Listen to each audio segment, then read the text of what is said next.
नमस्कार दोस्तों, मेरा नाम है अमन और मैं आपके लिए लेके आया हूँ शापित हवेली पार्ट 2। अभी तक आपने देखा कैमरा ज़मीन पर गिरा हुआ है पर रिकॉर्डिंग चालू है। वीडियो में दिखता है नेहा की आंखें लाल है, आवाज़ बदल चुकी है। नेहा धीरे से कहती है, तूने मुझे ढूंढा, अब मैं तुम्हारे अंदर हूँ। फिर कैमरा ब्लैक हो जाता है। एक फुसफुसाहट, अनामिका वापिस आ चुकी है। अगले दिन की सुबह हो चुकी थी। राहुल की आंख खुलती है, तब वह अपनी घड़ी देखता है। सुबह के 7 बज रहे थे। राहुल फर्श पर पड़ा था, सिर में चोट लगी हुई थी। अमन उसे उठाता है। सोहम अब भी बेहोश था। नेहा गायब है। राहुल चिल्लाता है, नेहा कहाँ हो तुम?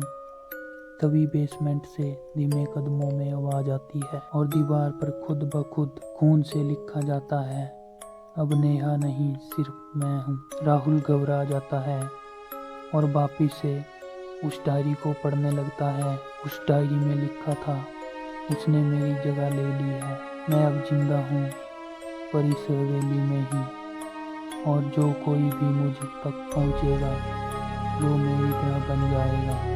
तभी डायरी का आखिरी पन्ना खुद ब खुद चलने लगता है। तभी उस पन्ने का एक वाक्य बचता है, पिंजरा खोलोगे तो तुम भी बन जाओगे। तभी राहुल और अमन वापिस से बेसमेंट में जाते हैं। अब वहाँ सिर्फ राख है, लेकिन पिंजरा अब खुला हुआ है। पास में एक पुराना टेप रिकॉर्डर पड़ा है। जब उसे चलाते हैं तभी आवाज़ आती है, मैंने उसे रोका था लेकिन अब दरवाज़ा खुल चुका है, वो अब किसी भी शरीर को ले सकती है। राहुल कांपते हुए बोलता है, मतलब नेहा अब अनामिका बन चुकी है। तभी राहुल और अमन बेसमेंट से भागते हुए उस हवेली के हॉल में पहुंचते हैं और बाहर जाने का रास्ता ढूंढते हैं, लेकिन उन्हें रास्ता नहीं मिलता। रास्ता ना मिलने पर वे वहीं थक कर बैठ जाते हैं। शाम होने ही वाली थी।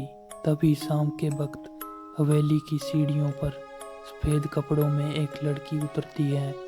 वो मुस्कुरा रही है लेकिन उसकी आंखें लाल हैं। वो धीरे धीरे बोलती है, तुम सबने मुझे जगा दिया, अब सब मेरी तरह होंगे। अमन पीछे हटता है लेकिन अचानक हवा का एक तेज झोंका आता है और दीवार पर उसका नाम खून से लिखा जाता है, अमन अगला।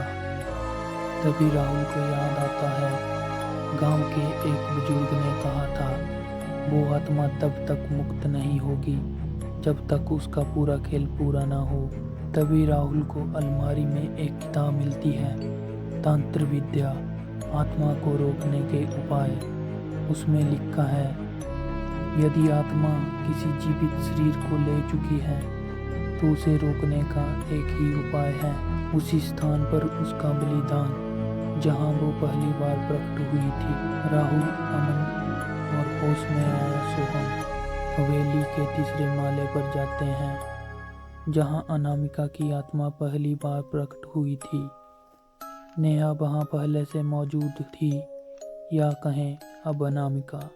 वो झूलने वाले झूले पर बैठी है जैसे कोई गुड़िया, और वह कहती है, तुम मेरे साथ खेलने आए हो, अच्छा है, और तुम भी मेरे जैसे हो जाओगे। राहुल ने मंत्र पढ़ने शुरू किए। हवेली हिलने लगी, दीवारों से लहू बहने लगा और नेहा चीखने लगी। वो हवा में उड़ गई। उसके चेहरे पर 2 चेहरे दिखने लगे, नेहा और अनामिका। मंत्र पूरा होते ही एक तेज विस्फोट होता है। नेहा जमीन पर गिरती है बेहोश। हवेली शांत हो जाती है। सोहम भागकर पानी लाता है। नेहा को होश आ जाता है।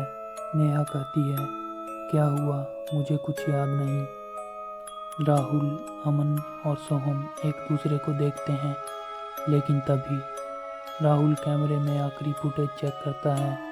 उसमें नेहा अकेले बैठे बैठे कमरे की तरफ देखती है और आंख मारती है और धीमे से कहती है, तुम सबने मेरा खेल अच्छा खेला, लेकिन अभी तो शुरुआत है। आखिर वो नेहा ही थी कि कोई और?